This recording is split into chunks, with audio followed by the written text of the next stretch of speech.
ये जो नरेंद्र मोदी अभी भाषण दे रहा है, मैं आपको बता रहा हूं, 6 महीने बाद, 7-8 महीने बाद ये घर से नहीं निकल पाएगा। If you want to really see something that's take a look at what happened.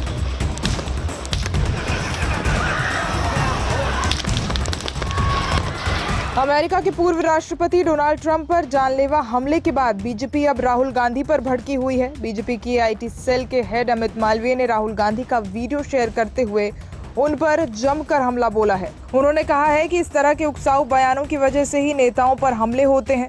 उनका कहना है कि जिस तरह की बातें अमेरिका में हो रही हैं, उसी तरह के उकसाऊ भाषण का इस्तेमाल राहुल गांधी भी लोकसभा चुनाव के दौरान कर रहे थे। और आप देखना, ये जो नरेंद्र मोदी अभी भाषण दे रहा है, मैं आपको बता रहा हूं, 6 महीने बाद, 7-8 महीने बाद ये घर से नहीं निकल पाएगा। हिंदुस्तान के युवा उसको ऐसा डंडा मारेंगे, इसको समझा देंगे। बीजेपी के प्रवक्ता ने कहा, राहुल गांधी प्रधानमंत्री की तुलना हिटलर से करते हैं और कहते हैं वो घर से नहीं निकल पाएगा। हिंदुस्तान के युवा डंडा मारेंगे। इस तरह के बयान ही राजनीति में हिंसा को बढ़ावा देते हैं। अमित मालवीय ने एक्स पर कहा, इस बार अमेरिकी राष्ट्रपति के चुनाव का भी यही थीम है कि लोकतंत्र खतरे में है। ये उसी तरह है जैसे कि संविधान को बचाना है। विरोधियों की छवि धूमिल करना और उन्हें तानाशाह बताना भी कोई संयोग नहीं है। पहली बार ऐसा हो रहा है जब दुनिया में लोकतांत्रिक प्रक्रिया द्वारा चुने गए नेताओं पर इस तरह के हमले किए जा रहे हैं। मालवीय ने आगे कहा, राहुल गांधी तीसरी बार फेल हुए हैं। उन्होंने भारत के चुनाव में विदेशी दखल करवाने की कोशिश की। उन्होंने राहुल गांधी की पोस्ट का एक स्क्रीनशॉट शेयर किया जिसमें राहुल ने लिखा था, क्यों दुनिया के तानाशाहों के नाम एम से ही हैं, जैसे कि मार्कोस, मुसोलिनी, मुबारक, मुशर्रफ, माइकोम्बरे। वहीं उन्होंने राहुल गांधी की प्रेस कॉन्फ्रेंस का एक वीडियो शेयर किया जिसमें वो वाराणसी के रोड शो में पीएम मोदी के काफिले पर चप्पल मारने की घटना का जिक्र करते हैं।